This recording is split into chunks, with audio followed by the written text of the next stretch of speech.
18 April শনিবার 11 দলের উদ্যোগে রাজধানী ঢাকায় গণমিছিল অনুষ্ঠিত হবে। দ্বিতীয় কর্মসূচি 25 এপ্রিল শনিবার সকল বিভাগীয় শহরে গণমিছিল, ঢাকা ব্যতীত, ঢাকায় যেহেতু আমাদের 18 তারিখে হয়ে যাচ্ছে। তৃতীয় মে মাসের 2 তারিখ 2রা মে, সেদিনও শনিবার, প্রত্যেকটি জেলা হেডকোয়ার্টারে জেলা 11 দলের উদ্যোগে বিশাল বিশাল গণমিছিল জেলা সদরে অনুষ্ঠিত হবে ইনশাআল্লাহ।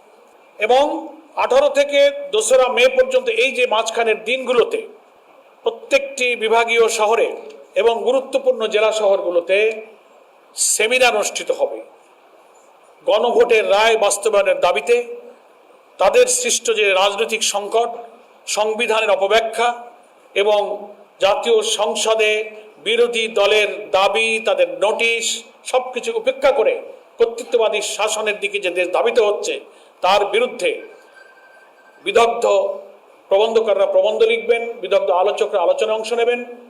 প্রত্যেকটি বিভাগীয় শহর এবং গুরুত্বপূর্ণ জেলা সদরে 18 থেকে আগামী 2রা মে পর্যন্ত 18 এপ্রিল থেকে লিফলেট বিতরণ এবং সেমিনারের আয়োজন চলবে জেলায় জেলায় এবং বিভাগে বিভাগে। এর পরবর্তী ধাপে এই কর্মসূচির পর আমরা শীর্ষ নেতৃবৃন্দের কাছ থেকে সিদ্ধান্ত পেয়েছি যে বাংলাদেশের প্রত্যেকটি বিভাগীয় শহরে 11 দলের উদ্যোগে সেই বিভাগের অধীন সমস্ত জেলার 11 দলের যৌথ সহযোগিতা এবং ব্যবস্থাপনায় বিশাল বিশাল সমাবেশ অনুষ্ঠিত হবে বিভাগীয় সদরগুলোতে এই 2রা মের পর থেকে।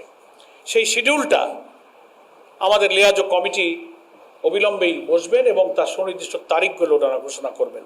12টি সিটি কর্পোরেশন এবং বিভাগীয় সদর মিলে এই বিভাগীয় সদরগুলোতে সমাবেশ অনুষ্ঠিত হবে। সেখানে 11 দলের প্রত্যেকটি দলের শীর্ষ নেতারা এই বিভাগীয় শহরের এই সমাবেশগুলোতে ইনশাআল্লাহ উপস্থিত থাকবেন।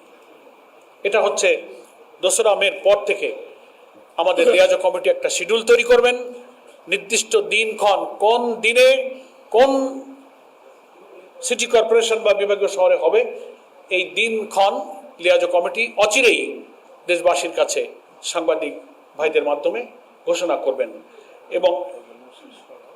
এবং এইগুলো শেষ হওয়ার পর এটা শিডিউল আপনারা জানতে পারবেন দিনক্ষণ। তারপর পরিকল্পনা নেওয়া হয়েছে যে এই রাউন্ড করে আসার পরে রাজধানীতে 11 দলের উদ্যোগে একটা বিশাল জাতীয় মহাসমাবেশের আয়োজন করে শীর্ষ নেতৃবৃন্দ পরবর্তী দফার কর্মসূচি ইনশাআল্লাহ ঘোষণা করবে।